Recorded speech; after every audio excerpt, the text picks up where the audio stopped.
Greetings, my dear friends, and welcome to another episode of Reading Epic Threads. I'm your host, Patrick Gunnels, joining you from Spring, Texas, this November 18th, 2024 at 8:46 a.m. Central Daylight Time, reminding you to visit tulipblooms.shop, use promo code Shapiro for 10% off, and to let me know that you're interested in seeing more Reading Epic Threads.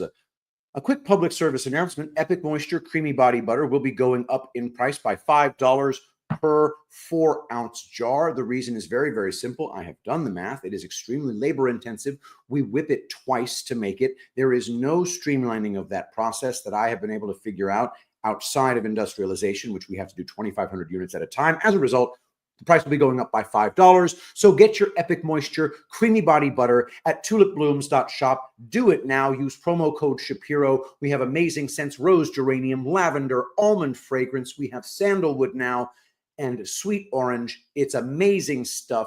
It's absolutely indispensable to me. Go to tulipblooms.shop. Tulipblooms.shop. Hey, Colin. Love it when we have people who figure out how to use X chat. Yes, I am live on X, and this will be played as a recording on my Rumble channel at 4 p.m. Eastern, 3 p.m. Central. In the meantime, let us begin. From badlands.substack.com, A Dereliction of Duty. Stand Down Orders Reveal the Truth, by Joe Lang. This feature is a follow-up to What Difference Does Benghazi Make? After Muammar Gaddafi was overthrown, Benghazi became a safe haven for al-Qaeda training camps. It also became the focal point for the funding and supplying of jihadists who were fighting in Iraq and Afghanistan. Libya went into chaos, and the newly formed government was controlled by al-Qaeda elements like Abd al-Hakim Belhaj. Removing Gaddafi didn't bring peace and freedom to the Libyan people like Obama, Hillary, and McCain had promised. It was the opposite. Why?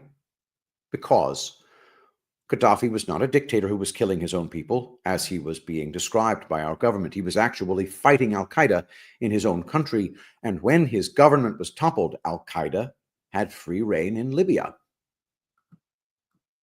It was the perfect place for Hillary and Obama to facilitate very lucrative weapons deals in order to arm their new proxy terrorist group in Libya named ISIS.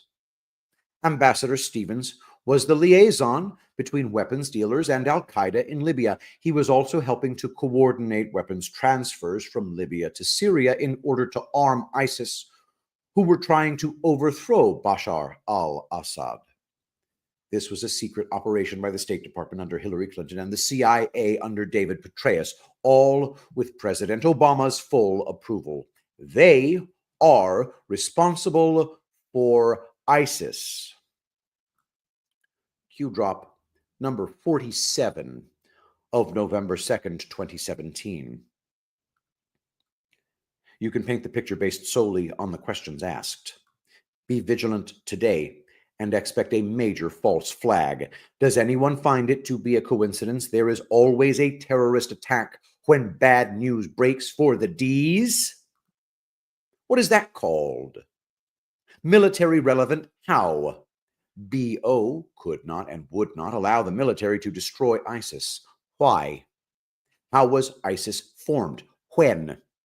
How has POTUS made such progress in the short time he's been president? Alice and Wonderland. Obama protected and nurtured ISIS in Syria and Iraq. He purposely allowed their expansion as they enriched themselves by arming them with heavy weapons like surface-to-air missiles. A portion of Q drop number 2640 of December 21st, 2018. Why did Hussein attempt to destroy our military? Weaken. What was the 16-year plan to destroy America? Why did Hussein install traitors at the highest levels of our government? Think DOJ, think FBI, think C blank A, think NatSec. Why did Hussein bring people into the White House who hate America and what we stand for? What years did HRC serve as Sec of State? What years did ISIS expand? Why did Hussein put restrictions on U.S. MIL command, ability to attack targets at will, White House direct approval required for each action, facts, not fiction, blind sheep follow, eyes on target? Q. Obama was installed as president by Prince Al-Walid, who groomed him to become president. There's a reason that Obama installed traitors at the highest levels of government and also filled the White House full of America haters. Obama was just a puppet. I'll dive into why he was installed as president in a coming article. Don't miss those two questions that Q asked, which are connected. What years did HRC, Hillary Rodham Clinton, serve as Sec of State? What years did ISIS expand? The reason ISIS expanded while Hillary was Secretary of State was because she was supplying them with weapons. As Secretary of State, she was in charge of authorizing all private U.S. weapons sales around the world, and she took advantage of that power by funneling weapons to our enemies along with money into the Clinton Foundation. Obama did his part to keep the lucrative weapons supply stream flowing to ISIS by requiring the military to request permission from the White House for every military action on the battlefield. They micromanaged the wars in order to protect the weapons sales and money laundering while allowing ISIS to expand. How did Trump destroy ISIS so quickly? From Q-Drop, number 1887 of August 15th, 2018. Has intel been shared with our enemies in an effort to warn them against capture kill? How long did it take to locate, kill UBL? How many times did we locate UBL in the past and stand down orders were given? Why did the White House put itself in the middle of every op? Why did POTUS immediately remove the White House from the chain of command military engagement equation? How has POTUS been able to essentially destroy ISIS within the first year of his presidency, but Hussein could not throughout entire term? What is JB's background? Muslim by faith. What is Hussein's background? Muslim by faith. What is VJ's background? Muslim by faith.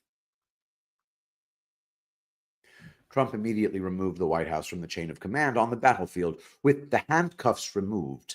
The military was unleashed and destroyed ISIS in less than a year.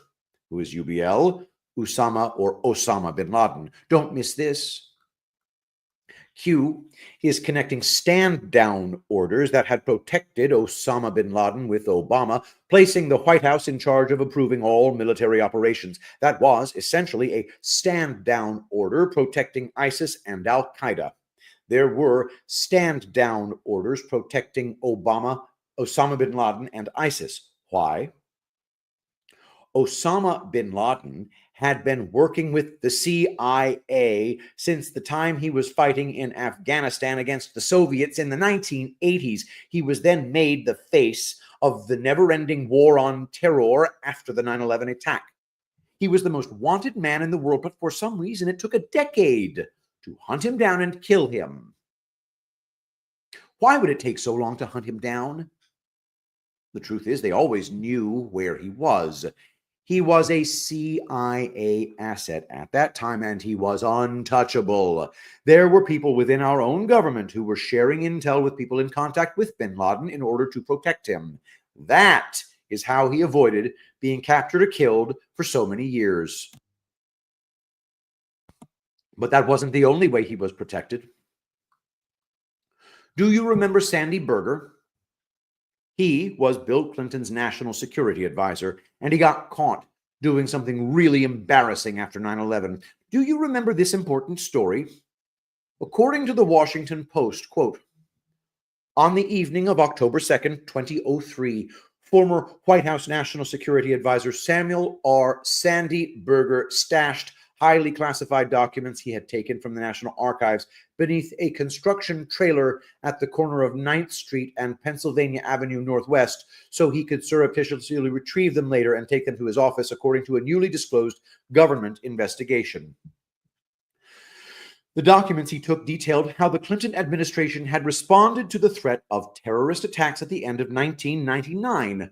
Berger removed a total of 5 copies of the same document without authorization and later used scissors to destroy 3 before placing them in his office trash, the National Archives Inspector General concluded in a November 4, 2005 report. After archives officials accused him of taking the documents, Berger told investigators he, quote, tried to find the trash collector but had no luck, but instead of admitting he had removed them deliberately by stuffing them in his suit pockets on multiple occasions, Berger initially said he had removed them by mistake, end quote.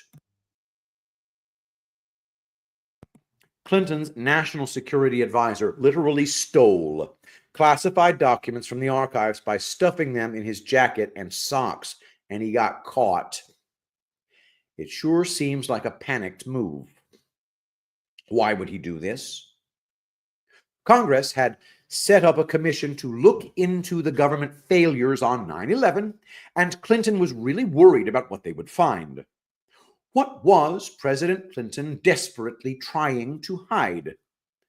According to the Daily Mail, quote, former CIA agents have said they were prevented from killing Osama bin Laden in the build-up to 9/11 because of a bill signed by President Bill Clinton. New documentary, The Longest War, details how the agency could have assassinated the head of Al-Qaeda before September 11th when they had him cornered. But their hands were tied because of the memorandum of notification enacted by President Clinton in August 1998 that meant deadly action was forbidden. Quote, the CIA had a so-called lethal finding bill that had been signed by President Clinton that said that we could engage in lethal activity against bin Laden, but the purpose of our attack against bin Laden couldn't be to kill him. Then CIA station chief in Islamabad, Pakistan, Bob Grenier, explains in the documentary that aired Sunday on Showtime. End quote, end quote. President Clinton had signed a memorandum preventing the killing of Osama bin Laden, who was already responsible for the bombing of an American embassy in East Africa, and had declared a holy war against the U.S. President Clinton was preventing anybody in our military or the CIA from killing Osama bin Laden. They had several opportunities, but Clinton had essentially given them a stand-down order. He didn't want that memorandum to be revealed by the 9/11 Commission because he was afraid he would get the blame for the 9/11 attacks that had killed thousands of Americans.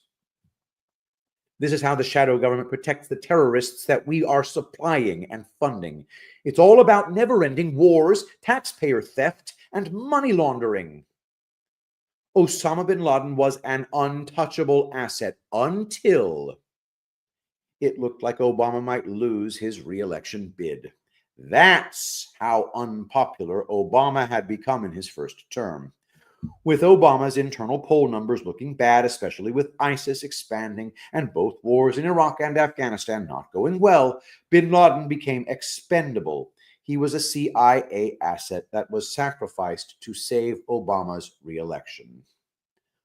Obama removed bin Laden's protection for political expediency, but he was still protecting ISIS.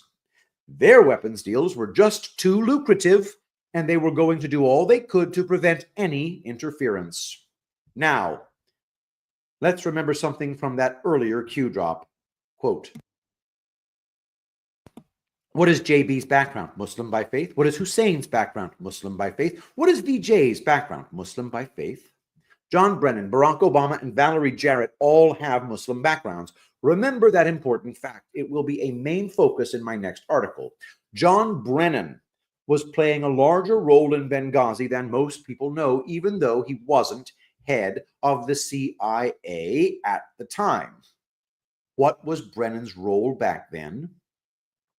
According to Investors Business Daily, quote, after the bin Laden raid, the president's top counter-terror advisor was all over TV gloating about it. Yet, 20 days after the Benghazi attack, he's nowhere to be found.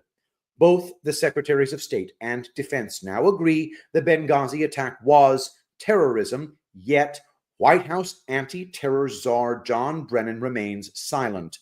Why? Let's hope it's because he's too preoccupied cleaning out his desk. Brennan is Obama's point man for prosecuting his ill-advised surgical war on al-Qaeda, relying on drone strikes to hit selected targets. In 2010, Brennan announced the administration would use a scalpel instead of a hammer to go after terrorists. End quote. John Brennan was serving as Obama's top counterterrorism advisor during the Benghazi attack, but it's important to remember that when Obama first took office, he had actually nominated Brennan to be the head of the CIA. Brennan withdrew his nomination because he was taking heat from Congress for being involved in the CIA rendition and torture programs. But his new position as Obama's anti-terror czar gave him a lot of power within the Obama administration. He was certainly in the loop on everything happening in Benghazi. So, why was Brennan avoiding the media when it came to Benghazi? Wouldn't Obama's anti-terror czar know if al-Qaeda were responsible for killing Ambassador Stevens? Of course he would. But Brennan wasn't just involved in Benghazi. He was also in charge of running the drone strike program out of the White House. Brennan was the guy in the White House who had to give approval for any action on the battlefield. He was at the top of the chain of command that hampered the military and allowed ISIS to expand. That is a very important data point. More from Investor's Business Daily. Quote, "This drone doctrine has clearly failed to eradicate al-Qaeda. So has killing Osama bin Laden. While Brennan and Obama were spiking the football, the terror group was retrenching in Libya and the Sinai Peninsula, using heavy arms seized from the Libyan army that Obama helped topple. Al-Qaeda in the Islamic Maghreb, or AQIM, A-Q-I-M, hit the American consulate in Benghazi and assassinated the U.S. ambassador and 3 of his aides. It was the first time in 33 years an American ambassador died in the line of duty." Former CIA officers tried for months to alert the White House that thousands of shoulder-fired missiles were falling into the hands of al-Qaeda, but their warnings fell on deaf ears. End quote. This is always important to remember. There are good people working in these 3-letter agencies. Not all of them are traitors. There were CIA officers who knew that shoulder-fired missiles left over from the Gaddafi government were falling into the hands of al-Qaeda, but nobody in the White House was concerned at all. Why?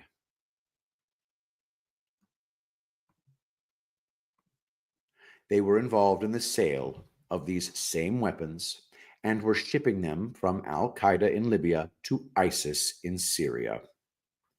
More from Investor Business Daily. Quote, "Al-Qaeda's terror attack on the U.S. consulate in Libya was its worst on U.S. soil since 9/11 and signals a serious defect in the White House's counterterrorism strategy. The president must hold Brennan accountable." End quote. Q told us that Obama's whole counterterrorism strategy was designed to perpetuate the never-ending war on terror and to facilitate the growth and power of ISIS to overthrow Bashar al-Assad in Syria, all while enriching themselves through weapons sales and money laundering. As the anti-terror czar, Brennan was actually facilitating the growth of terrorism in the Middle East. There's an important reason for this, and it wasn't only about money. Benghazi was at the center of it all. Brennan did something else. He played a key role in the Benghazi cover-up. Do you remember me mentioning in my last article how the CIA was threatening anybody involved in the Benghazi operation in order to prevent them from talking to the media or Congress? They were forcing them to take repeated lie detector tests as a form of intimidation, but that's not all they were doing. According to Fox News, quote, CIA Director John Brennan told a congressional hearing Tuesday that security operators involved in Benghazi rescue efforts were required to re-sign non-disclosure agreements because the documents were being updated. Brennan was pressed by Representative Devin Nunes, Republican of California, of the House Permanent Select Committee on Intelligence, about the 2012 Benghazi attack and why the security operators who were involved in rescue efforts that night were asked to re-sign their non-disclosure agreements, end quote. Brennan became the CIA director only months after the Benghazi attack. He was being rewarded for the important part he played in the cover-up. Brennan was forcing the CIA operatives involved in Benghazi to sign new NDAs as another form of intimidation. Why? What were they afraid of? According to Politico, quote, "There is no sensationalism in that. We were told to stand down," said former Special Forces officer Chris Paronto, one of the CIA contractors who fought that night, in an interview with Politico. "Those words were used verbatim, 100%. If the truth of it affects someone's political career, well, I'm sorry, it happens." In an interview this week, Paronto recounted the exact timing of the first call for help, hearing gunfire in the distance and being told by the base chief to wait as they stood outside their compound villa readying 2 military vehicles. He recounted the calls for help on the radio from State Department diplomats and, quote, "an urgency in their voice that I can't portray because you only hear those kinds of things when guys feel like they're going to lose their lives," end quote. And when his colleague, John Teagan, told the base chief the security team was, quote, "losing the initiative, we need to go now," Paronto heard the words, "stand down," before the team bucked leadership and left on their own accord, he said, end quote. They refused to stand down and went to the aid of their fellow Americans. Now, Brennan was forcing them to sign new NDAs. But do you want to know what's even worse? Guess when he was forcing them to sign these new NDAs. According to the Weekly Standard, quote, 2 former CIA officials who fought in Benghazi on September 11, 2012, were asked to sign additional NDAs more than 6 months after those attacks. The 2 officials, who will testify Thursday before a subcommittee of the House Permanent Select Committee on Intelligence, were presented the non-disclosure agreements during a memorial service in May at CIA headquarters in Langley, Virginia, honoring Tyrone Woods and Glenn Doherty, 2 of the CIA-affiliated personnel who died during those attacks. End quote. These CIA officials were forced to sign these new NDAs at a memorial service for the men who died. These lost lives weren't as important as covering up this scandal. Brennan believed in the CIA's old mantra, admit nothing and deny everything. Thankfully, these CIA officials testified anyway and helped expose some of the lies being told by the Obama administration. How big was the scandal in Benghazi? According to Fox News, quote, "The team at Aviano Air Base in northeastern Italy raced to the field and was briefed as planes were armed and prepared to launch. Hundreds of miles away, fellow Americans were under attack in Benghazi. There were people everywhere," said the witness who was on the ground that night but wished to remain anonymous. "That flight line was full of people, and we were all ready to go to Benghazi. Only they were waiting for the order. The order never came. The whole night we were told, 'We are waiting on a call,'" he told Fox News. End quote. An attack was in progress in Benghazi, and these military planes were scrambled in order to help. They quickly prepared for takeoff, and the orders never came. More from Fox News, quote, "Namely," he said, "that a team was ready to go that night to help protect Americans under fire in Benghazi," an account that runs counter to multiple official reports, including from a House committee, a timeline provided by the military, and the controversial State Department Accountability Review Board investigation, which concluded the interagency response to Benghazi was, quote, "timely and appropriate." Despite the claim by former Secretary of State Hillary Clinton and the State Department that nothing more could have been done. A Freedom of Information Act lawsuit recently revealed that Department of Defense Chief of Staff Jeremy Bash immediately offered assistance to the State Department on the night of September 11th, saying forces could move to Benghazi and, quote, they are spinning up as we speak.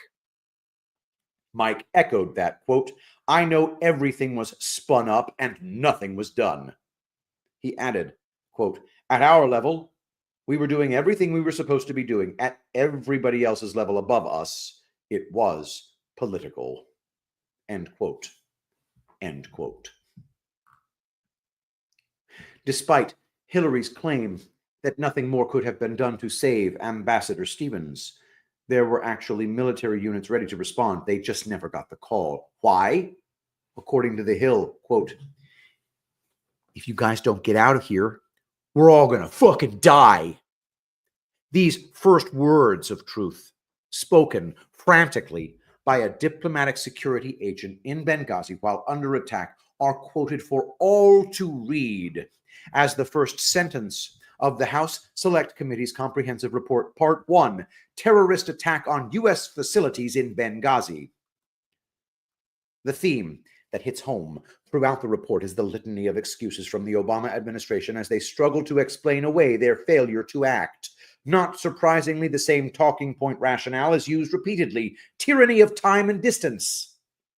After a thorough investigation, delayed and repeatedly obstructed by House Democrats and the Obama administration, Chairman Trey Gowdy and his Republican committee members managed to piece together and document volumes of facts. These facts recount actions and inactions before, during, and after the attacks. End quote. A frantic cry for help went out from Benghazi at the start of a terrorist attack on the consulate. There was no doubt what was happening when that distress call went out. They knew their lives were in permanent danger, and this wasn't a protest. The Obama administration failed to act. They sent no help whatsoever. Why? More from The Hill. Quote, their report starkly contrasts the heroism of GRS personnel, diplomatic security agents, and Team Tripoli fighting to protect American lives in Benghazi with the total incompetence and dereliction of duty so-called leaders in D.C. who chose to talk and spin while actually doing nothing. Apparently, those who chose that night to debate videos and uniforms and who have never smelled the smoke of battle think Americans are stupid enough to buy their after-the-fact excuses for why they did not even attempt to rescue over 30 Americans facing multiple assaults. End quote. Was it a dereliction of duty or just incompetence? How do we know it wasn't incompetence? They made a deliberate choice. They chose not even to attempt to rescue the 37 Americans under attack by al-Qaeda in Benghazi. They hung them out to dry. No help came. It was a Libyan militia made up of ex-Gaddafi soldiers who rescued the Americans trapped at the CIA annex. Rescued by Gaddafi's soldiers. The Obama administration sent no help and actually watched the attack on a live feed from drones. The timeline tells the story. The timeline proves that they made a deliberate choice, and it was a dereliction of duty.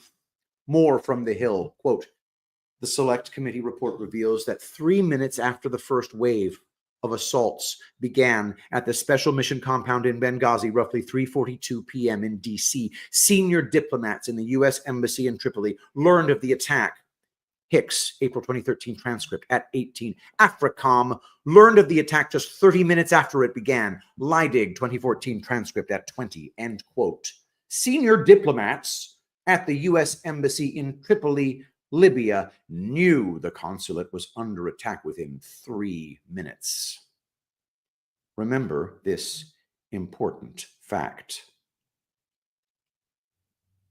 If I said 30 minutes when I quoted, I'm sorry, 3 minutes.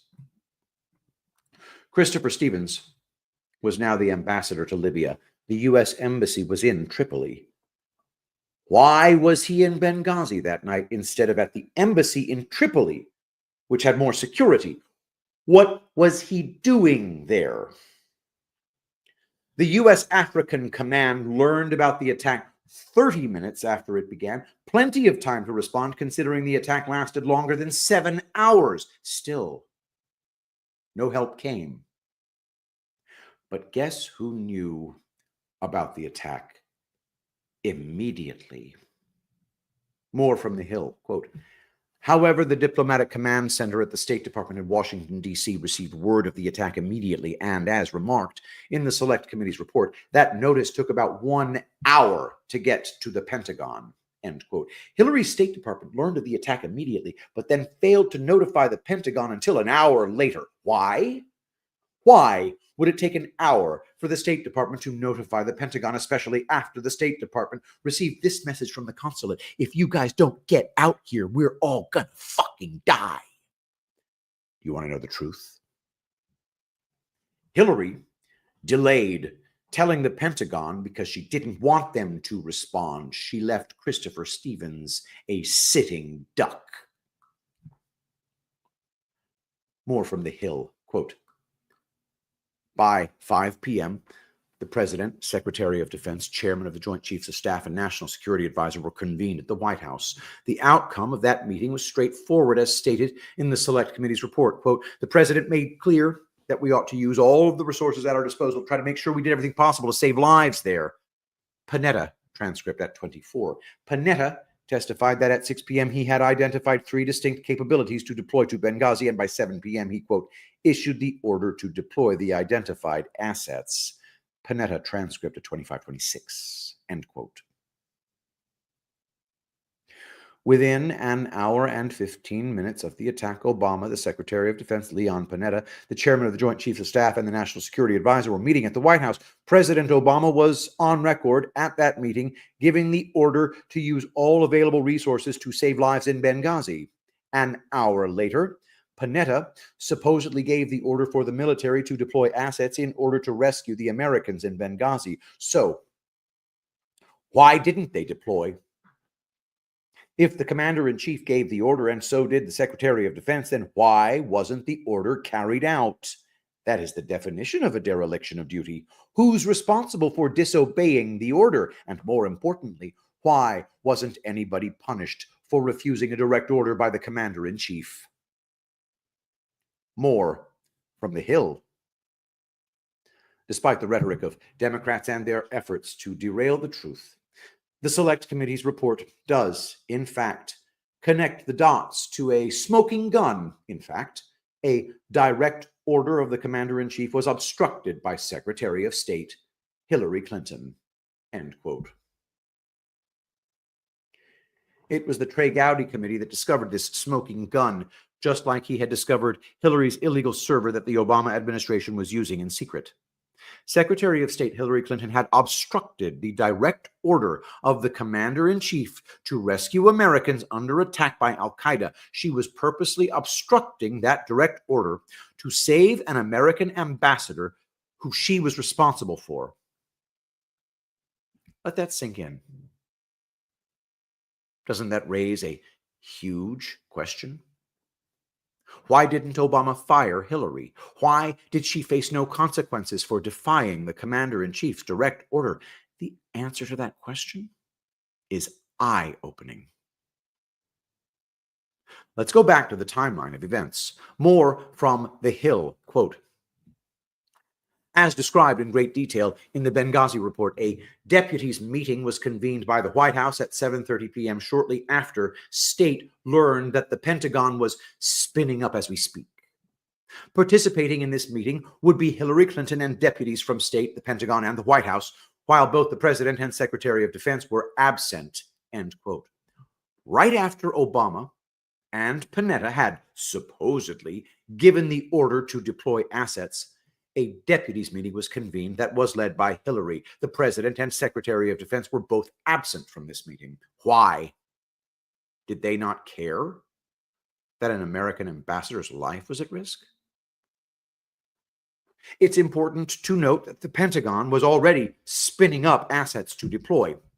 They were scrambling forces to go to the rescue. The African command already knew about the attack and were preparing to respond, but they were never given the order. More from the Hill. Quote, "One American was dead. Our ambassador was missing, and dozens more were under attack and in grave danger of being massacred. However, as the senior official participating in the meeting, Hillary's apparent first concern was the diplomatic impact a rescue mission might have with the Libyan government, and her, quote, State Department emphasized any deployment of U.S. forces into Libya needed approval from the government of Libya, end quote, end quote." In this meeting, Hillary was more concerned with how the Libyan government felt about a rescue mission than saving American lives. She purposely held back any rescue effort unless they had the approval of the Libyan government. Do you really think they couldn't get immediate approval from the Libyan government? This is the same Libyan government that Hillary, Obama, and McCain had installed in Libya after they overthrew Gaddafi. This is the same government that was filled with al-Qaeda terrorists that the Obama administration had funded and supplied with weapons. Christopher Stevens himself was the liaison between weapons dealers and this new al-Qaeda government connected to Abdel Hakim Belhaj. Why wouldn't the Libyan government be eager to help? You see, what nobody will tell you is that the government and the terrorists who killed the 4 Americans in Benghazi were both affiliated with al-Qaeda, and Hillary knew that. So did Obama. So did John McCain. This meeting, led by Hillary, was all part of the cover-up that was already underway before the attack was even over. They weren't really concerned with what the Libyan government thought at all. They were in bed with the government of Libya and were selling them weapons. Some of those weapons were shoulder-fired missiles and were transferred to ISIS in Syria. Al-Qaeda was controlling the government and had a working relationship with Christopher Stevens. Why not ask them to help rescue Stevens rather than pretend to worry about diplomatic relations? And, more importantly, why would al-Qaeda want to kill the guy that was providing them with weapons and funding? Truth is, Hillary didn't want Stevens rescued, and neither did Obama. It was al-Qaeda that attacked the consulate and killed Stevens along with 3 other Americans. Obama and Hillary already knew that. That's why Obama's direct order was ignored and nobody faced any consequences. Obama and Panetta giving the order and then disappearing from the scene was a classic cover your ass political play, so they would get none of the blame. How do we know that's the case? Obama defended Hillary, and they coordinated their narrative for what happened during and after the attack. If Hillary had really prevented Obama's direct order, she would have faced some kind of consequence. Don't forget that they were both puppets of Prince Al-Walid. The brutal truth is that Ambassador Christopher Stevens was sacrificed and purposely placed in a consulate that had no security for a reason. He was hung out to dry, and help was never going to come. But why? Christopher Stevens was working with Hillary, Obama, and McCain to sell weapons to al-Qaeda and ISIS. He was an insider. Why would they suddenly want him killed? Once again, a timeline of events will tell the story. In my last article, I talked about a huge story that didn't get a lot of attention in American media, but did catch the attention of Congress. It was the Libyan ship that was caught shipping 400 tons of weapons to ISIS via Turkey. Many of those weapons were the deadly shoulder-fired missiles that can take out aircrafts. It wasn't the only ship either. According to the Times, quote, in a series of smuggling missions worthy of a spy thriller, ships carrying surface-to-air missiles from Libya have been anchoring off the Lebanese coast while the weapons are ferried ashore under cover of darkness and passed to Syrian rebel fighters, according to an arms dealer involved. Quote, Libya has too many weapons, and the international community wants to stabilize it. Libyan leader Mustafa Abdul Jalil wants to weaken the Libyan militia, so there is an agreement to send these weapons to Syria, claimed the dealer known as Abu Ahmad. End quote. The Libyan leader Abdul Jalil, who made an agreement to send weapons to Syria, is the same guy that Hillary and Christopher Stevens were providing weapons to in order to help them overthrow Gaddafi. So, when was the first Libyan ship full of weapons for ISIS discovered? More from the Times. Quote, in April, Lebanese authorities intercepted a container ship, the Luftwaffe 2, carrying Libyan weapons, mainly rocket-propelled grenades and heavy-caliber ammunition, to the northern Lebanese port of Tripoli, a bastion of support for Syria's rebels. Since then, at least 7 other ships carrying weapons from Libya have been unloaded in northern Lebanon, some of them containing shoulder-launched, heat-seeking surface-to-air missiles, SAMs, that can shoot down the warplanes and attack helicopters, increasingly being deployed by President Bashar al-Assad's regime in its struggle to retain power. End quote. This timeline is very important. These events are what led to Christopher Stevens' death. The first Libyan ship full of weapons was discovered in April 2012. 7 other ships had been intercepted since then. It was a constant flow of shoulder-fired missiles being shipped from Libya to ISIS in Syria. More from the Times. Quote, the ships originate in Benghazi and then dock in Alexandria, Egypt, where the ship's manifest is changed before it heads on to Lebanon or Turkey, Abu Ahmad said. Under the Gaddafi regime, the Libyan armed forces acquired sophisticated Russian-made Grinch SA-24 missiles, which can be shoulder-launched to down a warplane at an altitude of up to 11,000 feet. A reporter for the Sunday Times saw piles of SAMs in a secret store in Tripoli, Lebanon. Okay. A Western official involved in trying to secure weapons, Tripoli, Libya, okay? A Western official involved in trying to secure weapons in Libya after the fall of Gaddafi and now working in Syria admitted a large number of SAMs had gone astray in Libya. Out of an estimated SAMs stock of 25,000 in pre-revolution Libya, less than 5,000 units have been accounted for, he said. Access is easy.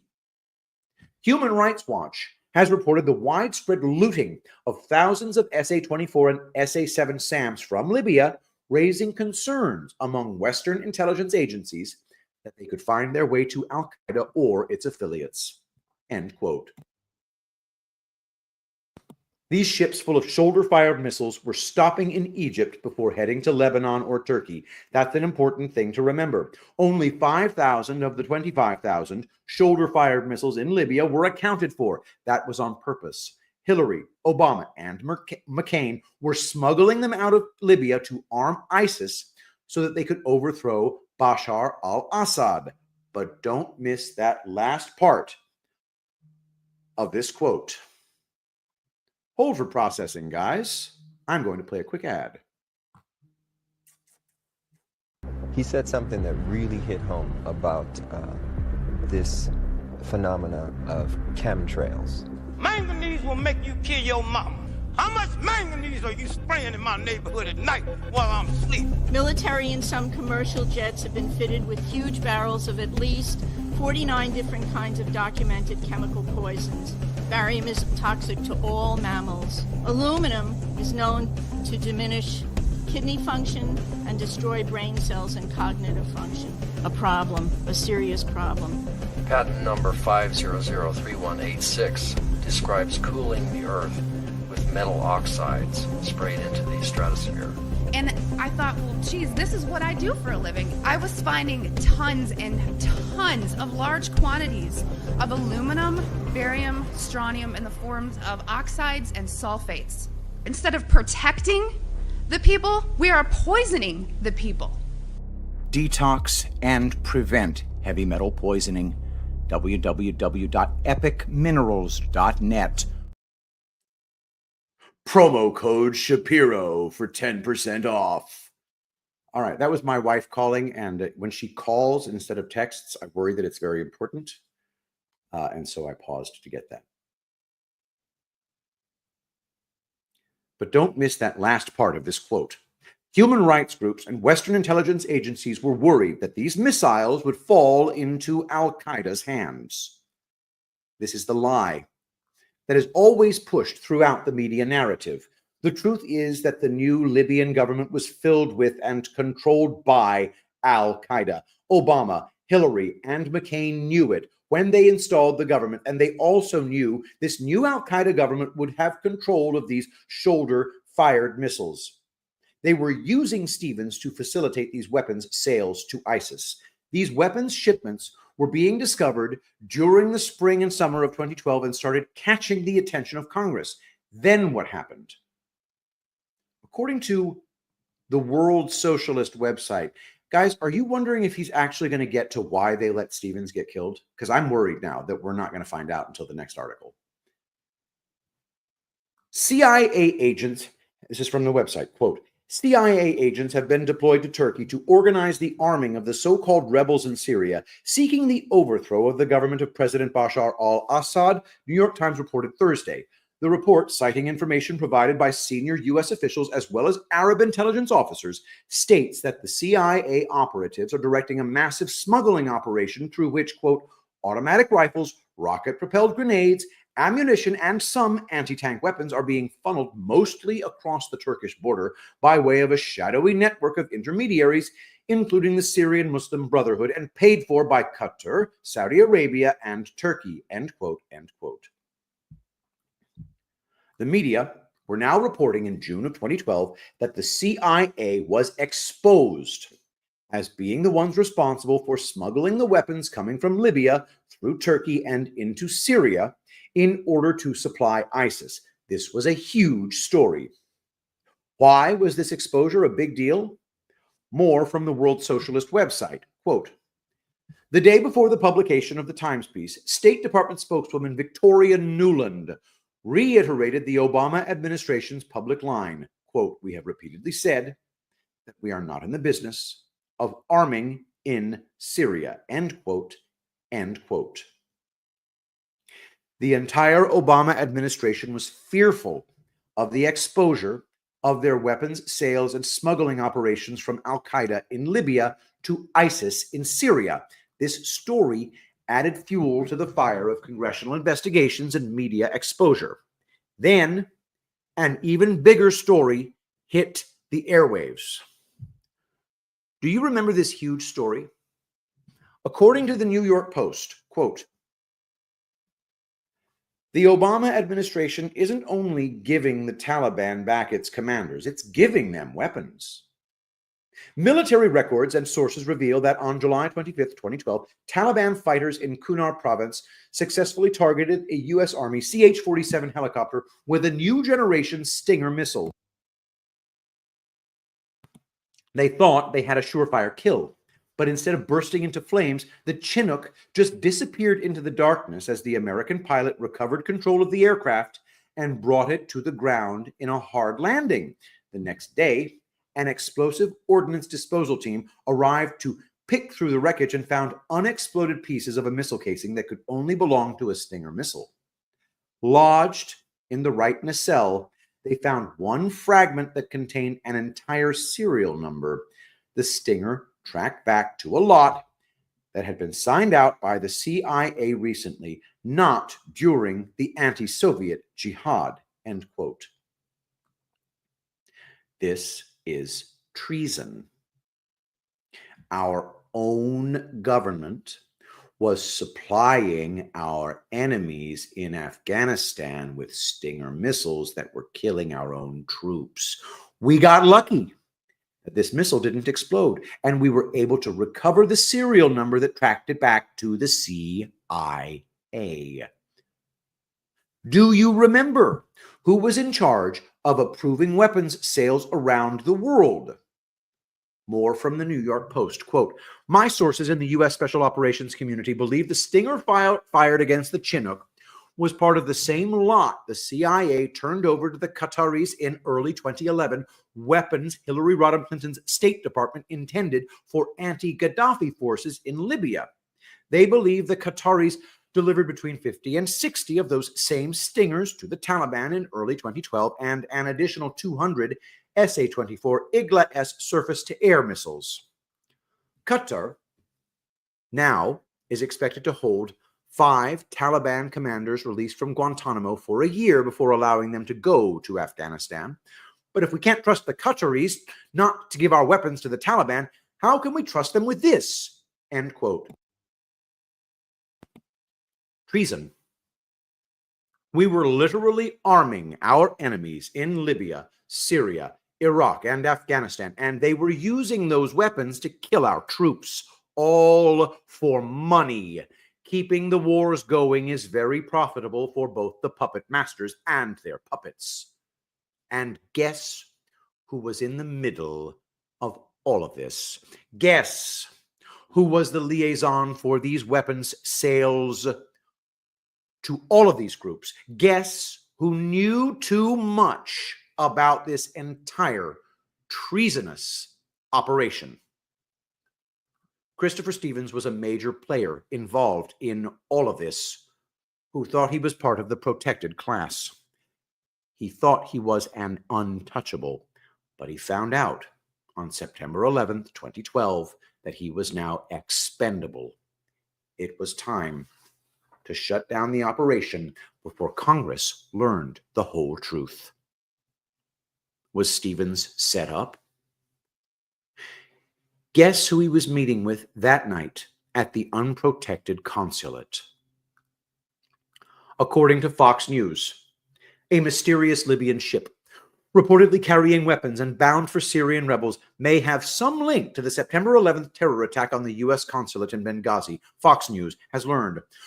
Through shipping records, Fox News has confirmed that the Libyan-flagged vessel Al-Intisar, which means the Victory, was received in the Turkish port of Iskenderun, 35 miles from the Syrian border, on September 6th, just 5 days before Ambassador Chris Stevens, Information Management Officer Sean Smith, and former Navy SEALs Tyrone Woods and Glenn Doherty were killed during an extended assault by more than 100 Islamist militants.